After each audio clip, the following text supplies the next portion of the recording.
video ay magtitinda kami ng plastic ng kasama ko. Sa kasama ko naman, oh. Oy! Harap-harap ka naman.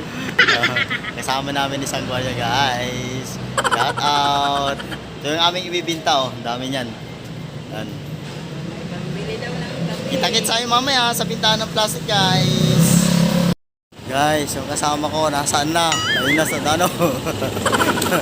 Ano, kaya pa?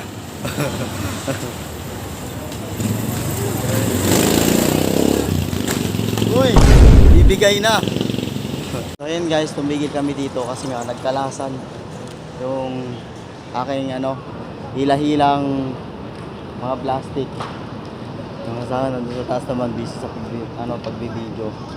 Pumalas siya, buti na lang may dalawang packet.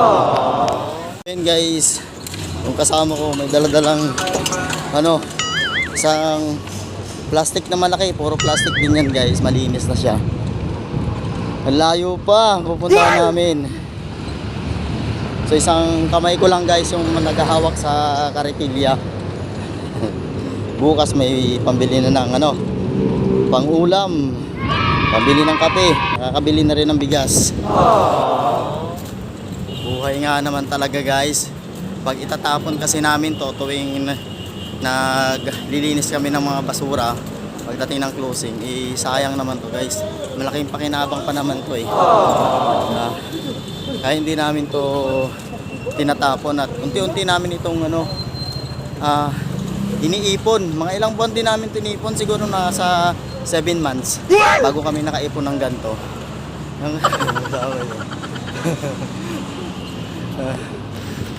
So yun guys, dito pala kami magpapatimbang ng aming kalakal sa may ano, street ng Rinarehente. Sa may Sorel, Soler Street guys.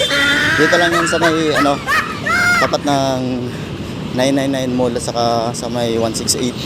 So dito yan guys. Iikot pa kami dyan. Doon na yung kasama ko, nag-shortcut na siya doon. Ay, mahangin. So ayun guys, nauna na yung kasama ko. Paano masabi? Ayun, yung truck na pula. So yun yung ano, bumibili ng mga kalakal guys. So marami din dyan nagpapatimbang, mga karton, mga bote, mga plastic. Basta papakinabangan pag binibinta nila. Lalo na yung mga pinag-inuman ng mga ano, plastic bottle, mga transparent, mga juice. Hindi yun tinatapon guys kasi malaking pakinabang pa yun.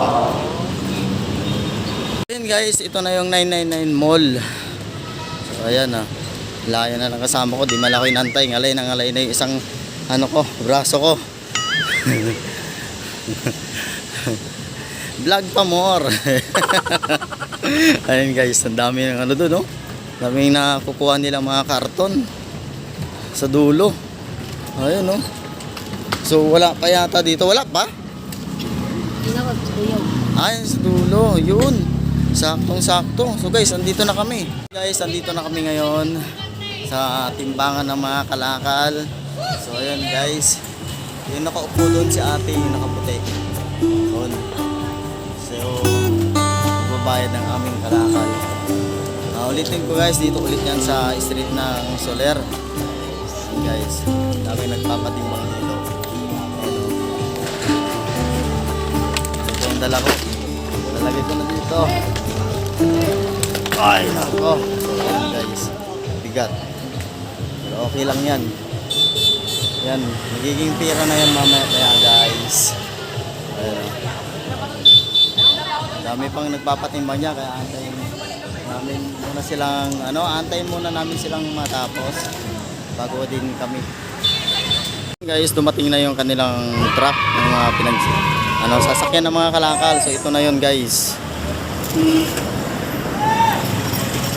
Hindi pa natapos yung iba. Ito pa. Ayun guys, tapos ako yung patimbang. So dito na tayo muna. Ayun guys. Basta ang bilis naman palang magpatimbang dito eh. At magbibilis din yung mga tauhan nila.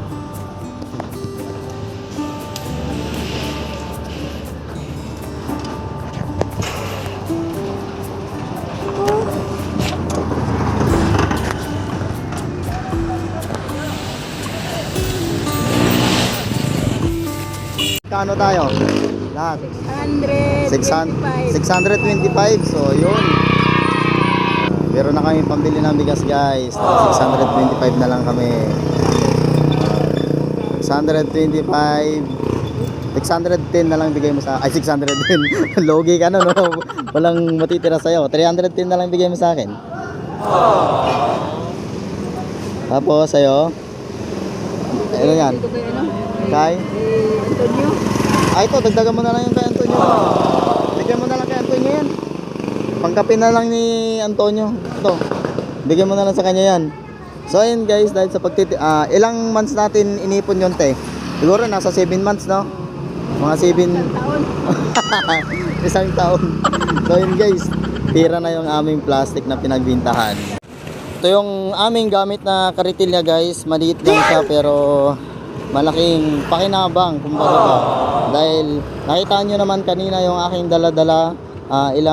Dalawang ano yun, plastic bottle na malalaki, saka yung mga plastic, saka yung lata, yung ingkan ng soft drinks na Coke saka Sprite, guys. So yun yung aking dala-dala kanina. At nakaya niya lahat yun nang dahil dito sa kartilya na to. Paano masabi?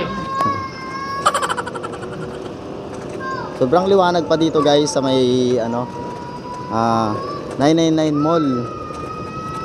So ito yung 999 Mall, guys. Ayun o, ayan. Ito naman yung City Place. At dito naman papunta, guys, ang Lucky Chinatown.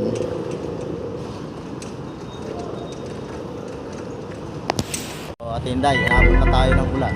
Maambot na. Oo, nakapaglinda tayo. Pero malapit-lapit naman yung uuwian mo eh. Ako medyo malayo pa.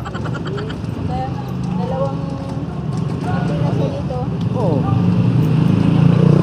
Dalawang bining kape na yan siya. So okay na yan. Sa kanya na lang yung panulak eh. Sa atin yung pandaloy lang. Akala ko nga kanina hindi mo yan ibibigta pa eh. Kasi ano eh, maritisan pa kayo eh.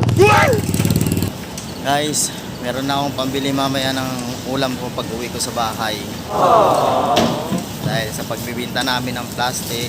So ayun, nagkaroon tuloy ako ng pera na wala sa oras. Ang kasama ko doon eh. Ano mong kayang ginagawa?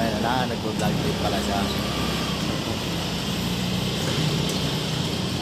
Wala guys, ang Lucky Chinatown.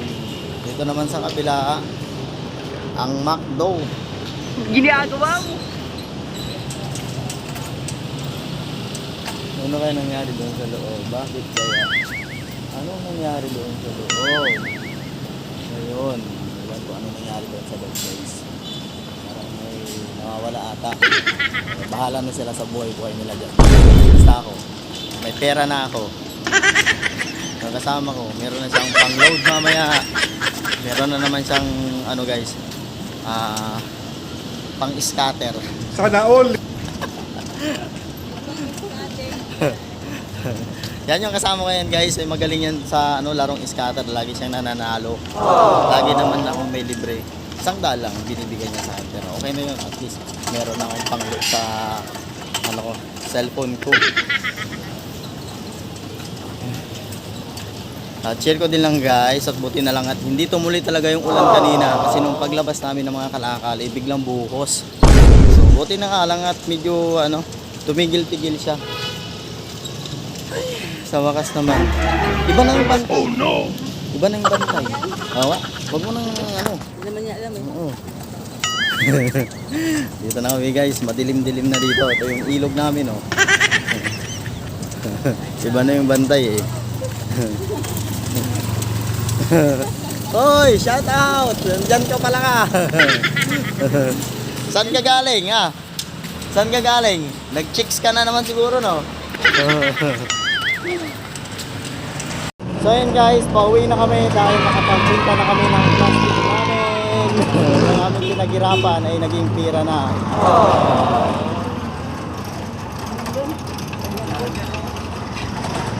Okay lang yan. May pinaghirapan naman natin yun eh. Lalo ka na eh. Oh, bigyan na pang kape kung manghihingi ka bukas, di ba? Eh, pinaghirapan mo naman yun. Ikaw naman nagtanggal ng mga ano nun eh. Mga sticker no mineral. So, ang bininta namin ngayon guys ay yung ano, plastic, yung mga ano ng pinaglumahan ng pinagbalutan ng stuffed toys at saka yung plastic bottle. So, nakailang kilo tayo lahat nun, te? 12 kilo. So, magkano isang kilo? 13 pesos lang guys. So, hamakin nyo yun. Sa 7 months namin mahigit na pag-iipon ng ganung mga plastic, 13 pesos lang pala isang kilo. Pero okay na rin yun guys. At least, yung pinaghirapan namin, ngayon, naging tira na. Meron na kami pang kape, may pangload pa. So, hindi naman nasayang yung pagod namin. May pamasahe pa daw, sabi ng kasama ko. So, nangala yung mga braso ko. So, guys, guys, hanggang dito na lang tong vlog na to at sana nagustuhan ninyo. At palambing naman dyan guys, pasubscribe naman ang aking YouTube channel at pakiclick na rin ang notification bell button at palike and share na rin guys kung nagustuhan ninyo. So, bye-bye guys!